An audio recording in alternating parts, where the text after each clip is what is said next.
ప్రభు అయిన యేసుక్రీస్తు నామములో మీకు అందరికి వందనాలు. తప్పుడు బోధకుల లక్షణాలు ఈరోజు మనం తెలుసుకుందాం. ఒకటి తర్వాత ఒకటి మనం చూసుకుందాం.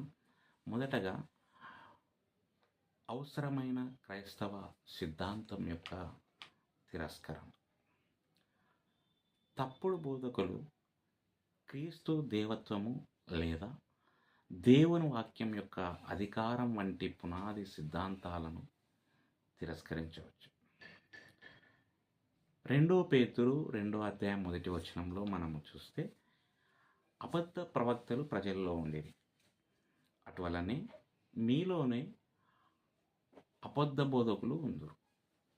వీరు తమను కొనిన ప్రభువును కూడా విసర్జించుచు తమకు తామే శీఘ్రంగా నాశనం కలగజేసుకొనుచు నాశనకరమగు భిన్నాభిప్రాయములను రహస్యముగా బోధించుదురు. రెండవదిగా, వారి సొంత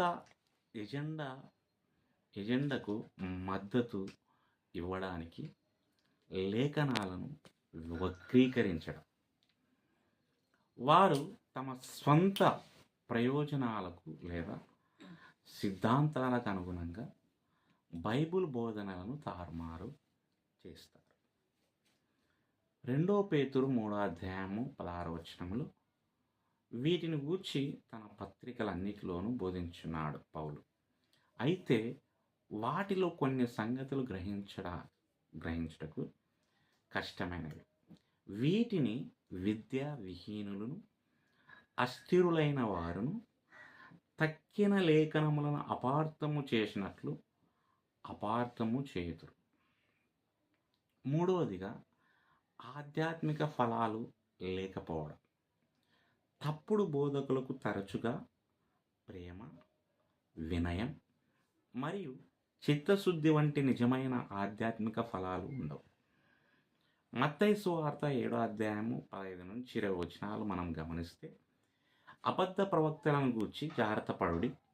వారు గొర్రెల చర్మములు వేసుకుని మీ యొద్దకు వత్తురు గాని లోపల వారు క్రూరమైన తోడేళ్ళు. వారి ఫలముల వలన మీరు వారిని తెలుసుకుందురని.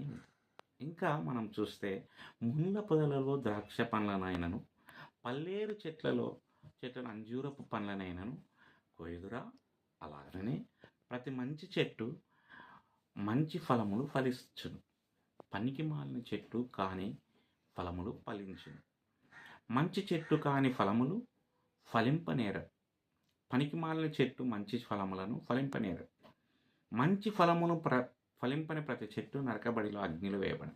కాబట్టి మీరు వారి ఫలముల వలన వారిని తెలుసుకుందురు అని మనం చూస్తాం. 4వదిగా, అనైతికత మరియు దురాశ. వారు అనైతిక ప్రవర్తనను ప్రదర్శించవచ్చు లేదా దురాశ మరియు భౌతికవాదంతో నడపబడవచ్చు. 2 పేతురు 2వ అధ్యాయం 3వ వచనంలో వారు అధిక లోబులై కల్పనా వాక్యములు చెప్పుచు మీ వలన లాభము సంపాదించుకుందరు. 5వదిగా, విభజన మరియు అసమ్మతి. తప్పుడు బోధకులు విశ్వాసుల మధ్య విభేదాలను విత్తవచ్చు లేదా వర్గాలను సృష్టించవచ్చు. రోమా పత్రిక 16వ అధ్యాయము 17 నుంచి 18 వచనాలు. సహోదరులారా, మీరు నేర్చుకున్న బోధకు వ్యతిరేకముగా భేదములను, ఆటంకములను కలగజేయ వారిని కనిపెట్టి ఉండుడని మిమ్మల్ని బతిమాలు కొనుచున్నాను. వారిలో నుండి తొలగిపోవుడి. అట్టివారు మన ప్రభు అయిన క్రీస్తుకు కాక తమ కడుపుకే దాసులు. వారి ఇంపైన మాటల వలన, ఇచ్చకపు మాటల వలనను మనుషులను మోసపుచ్చుదురు. మనం ఇప్పటిదాకా అబద్ధ బోధకుల లక్షణాలలో ఒక 5 చూసుకున్నాం. ఈ లక్షణాల్లో మొదటగా అవసరమైన క్రైస్తవ సిద్ధాంతం యొక్క తిరస్కరణ. రెండవది, వారి సొంత ఎజెండాకు మద్దతు ఇవ్వడానికి లేఖనాలను వక్రీకరించడం. మూడవది, ఆధ్యాత్మిక ఫలాలు ఫలించకపోవడం. 4వది, అనైతికత మరియు దురాశ.